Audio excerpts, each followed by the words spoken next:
Fala Fogão, 3 de janeiro está começando aqui a segunda edição do Radar Alvinegro e nesse segundo vídeo do dia eu quero comentar aqui com você o que aconteceu na tarde dessa segunda lá no Botafogo. Tivemos a reapresentação do elenco e infelizmente Rafael e 3 funcionários foram diagnosticados com Covid e agora vão ter que passar pelo protocolo sanitário, ficando em isolamento e monitoramento.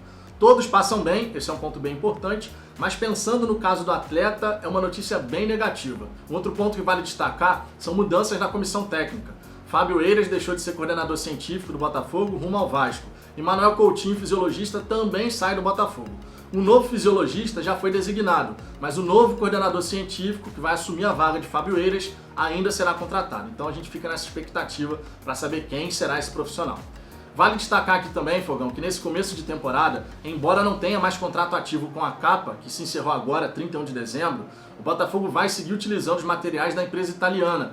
Isso porque, embora tenha um acordo bem encaminhado com a Volt, ainda não está assinado e, portanto, vai ter que usar os materiais da empresa italiana, mesmo sem um contrato ativo. Vale comentar aqui também, Fogão, a respeito do CNPJ. O CNPJ da SAF já está ativo, está lá na Receita Federal e já tivemos também designados os membros do Conselho Fiscal, Conselho Administrativo e Diretoria Executiva da nova SAF, né? O Botafogo aí caminhando rumo à profissionalização. Ponto bem importante que eu quero comentar aqui também.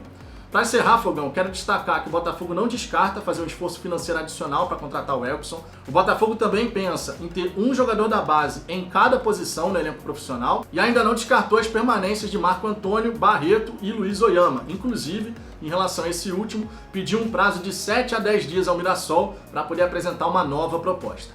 Tudo isso eu vou comentar em detalhes para vocês, só que, claro, depois da vinheta.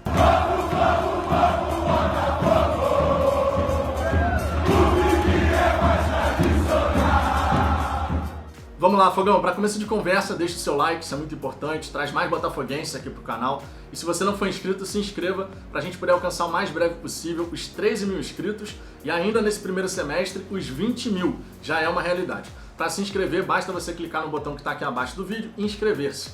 Aproveita depois e clica no sininho para ativar as notificações. Assim você vai ser sempre avisado quando tiver vídeos e lives aqui no canal. Falar em live, sempre importante lembrar, terça, quinta e domingo, às 10 da noite, tem aquela resenha gloriosa com a participação da galera do chat. E no dia seguinte, fica disponível em formato de podcast lá no Spotify. Então você tem N possibilidades de se manter atualizado a respeito do Glorioso. Dito isso, vamos em frente, falando aqui em primeiro lugar dessa reapresentação, né? Conforme eu disse, infelizmente, Rafael e 3 funcionários diagnosticados com Covid. E no caso do jogador, embora o mais importante, logicamente, seja todo mundo ficar com saúde, no caso do jogador, essa notícia é ruim, tá? Porque o Rafael não vai poder passar desde o primeiro momento em toda essa etapa de pré-temporada. E isso seria fundamental para que o Rafael pudesse de fato assumir a titularidade na lateral direita, conforme espera todo mundo, né? A gente sabe que ele tem mais do que capacidade técnica para isso, mas essa preparação inicial, o Daniel Borges vai sair na frente. Nada que impeça o Rafael depois, na sequência da temporada, de tirar essa desvantagem, mas infelizmente ele foi diagnosticado com Covid. Tomara que se recupere o mais rápido possível e que outros jogadores no elenco do Botafogo não passem pela mesma situação. E que os 3 funcionários do Glorioso, logicamente, fiquem todos bem, né? A gente sabe que o Covid é complicado, então que fiquem todos bem. Esses aqui são os votos da equipe do Fala Fogão.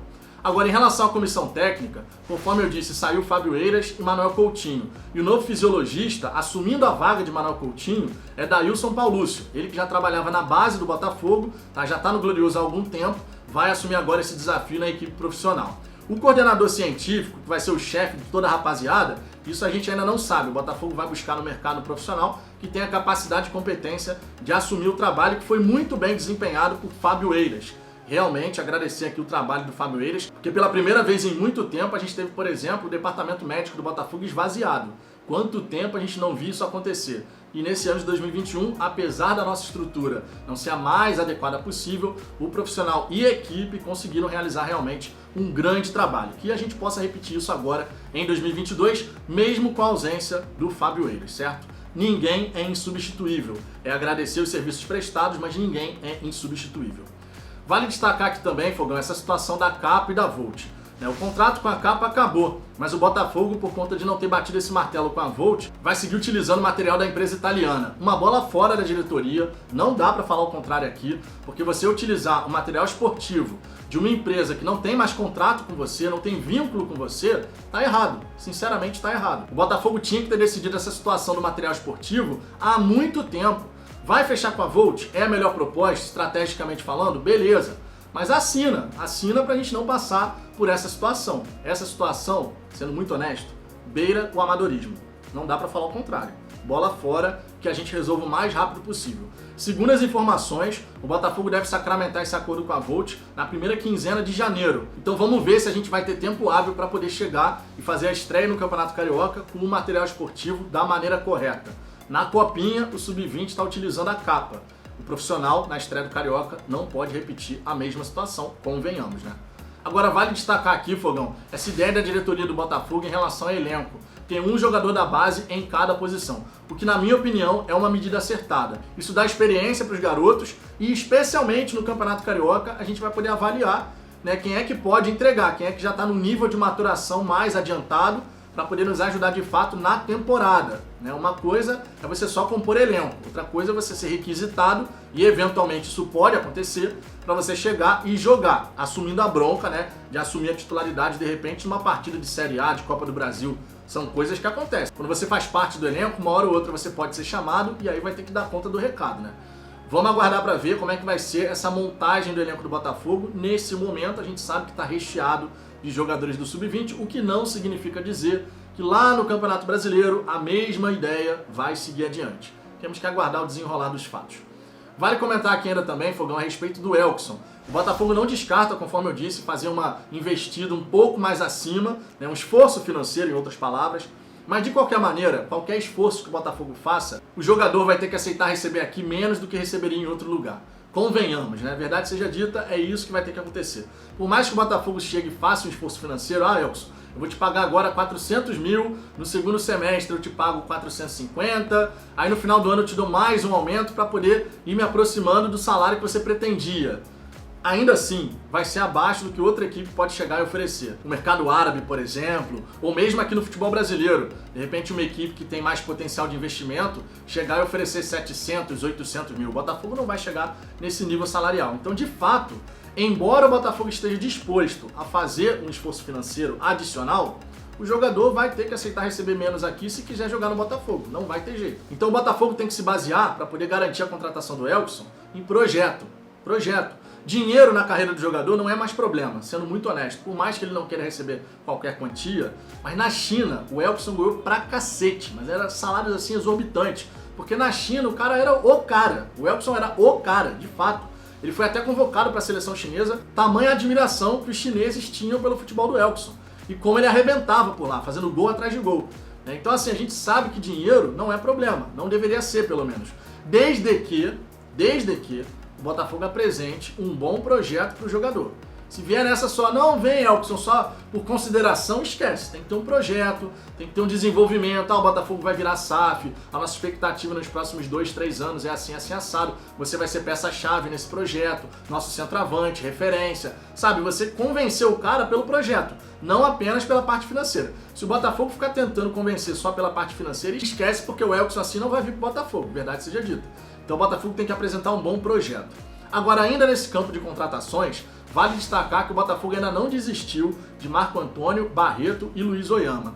O caso do Marco Antônio é o mais difícil, porque o Bahia não abre mão daquele valor que solicitou, 2 milhões de euros, o que vai dar mais de 12 milhões de reais nesse momento. E não faz sentido o Botafogo investir uma grana que não tem, obviamente, todo mundo sabe disso, hoje o Botafogo não tem esse dinheiro, para você trazer um jogador que é composição de elenco. O Marco Antônio seria útil, na nossa visão aqui no canal, sim, mas como composição de elenco. Para composição de elenco, não faz sentido você gastar 12 milhões de reais, até mais do que isso, para poder fazer a contratação em definitivo do jogador. O Botafogo tenta convencer o Bahia de um empréstimo, mas está bem complicada a situação. No caso do Barreto, o Botafogo também não pretende fazer um investimento para compra em definitivo.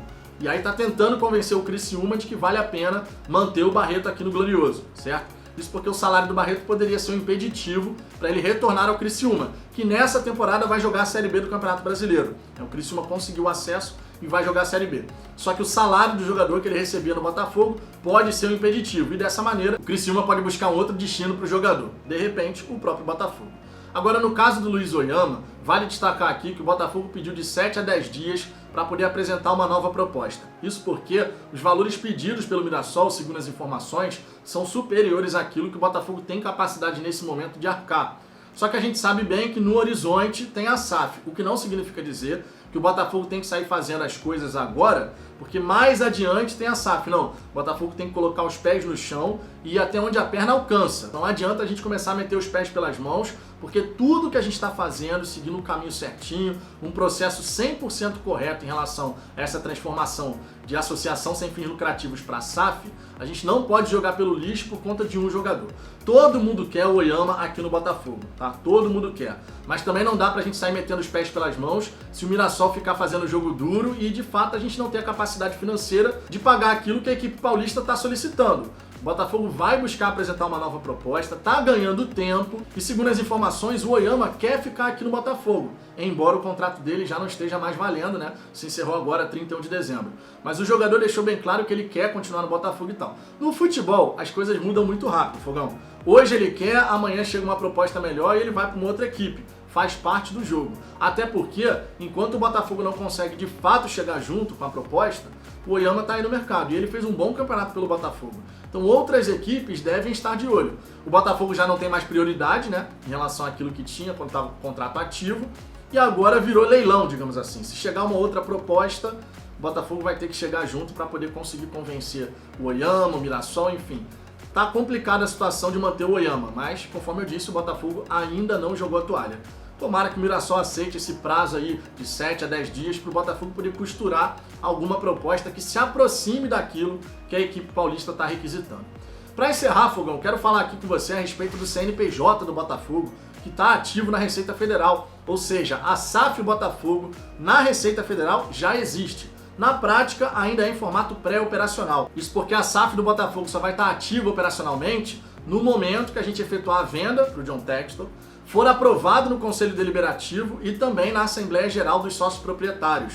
Os trâmites que tem que acontecer dentro do Botafogo, tudo certinho, né, respeitando o rito interno do Estatuto do Botafogo, para que tudo caminhe numa direção correta. Então a gente já tem o CNPJ, é uma etapa importante que o Botafogo cumpriu, inclusive já determinando, né, o Conselho Fiscal, o Conselho Administrativo e a Diretoria Executiva. E na Diretoria Executiva tem um elemento da mídia independente do Botafogo, que é o Gajo, que é um cara que sabe muito de gestão, sempre mostrou isso na Rádio Botafogo e tal, e foi convidado para fazer parte da diretoria executiva. Nós aqui do Fala Fogão desejamos toda a sorte do mundo, sempre demonstrou competência nos seus comentários, conhecimento para falar sobre o assunto gestão, então ficamos muito felizes por saber que o Botafogo vai ter lá na diretoria executiva da SAF um cara com a sua competência e vivência, Gajo. Não sei se você vai ver esse vídeo, mas mesmo que não veja, tá aqui meus parabéns e que você possa fazer um grande trabalho ajudando o Botafogo nessa transformação de uma era amadora para uma era profissional com as melhores práticas de gestão e governança. E que você possa fazer um grande trabalho pelo Botafogo, conforme sempre foi demandado e exigido lá na Rádio Botafogo, né? Sempre cobrando o profissionalismo. Então, agora chegou a hora que você tenha sucesso, logicamente, porque o seu sucesso e de todos os demais que vão fazer parte do Conselho Fiscal, Administrativo, Diretoria Executiva, é o sucesso do Botafogo e, por consequência, a nossa felicidade, certo? Mas eu quero saber de você, Fogão, o que você acha de todas essas informações? Foi uma tarde bem movimentada, né? Deixe seu comentário aqui embaixo, sua participação é sempre muito importante. Deixe o seu like se você gostou desse vídeo e eu te espero novamente aqui no canal nessa terça-feira, na primeira edição do Radar Alvinegro, ao meio-dia.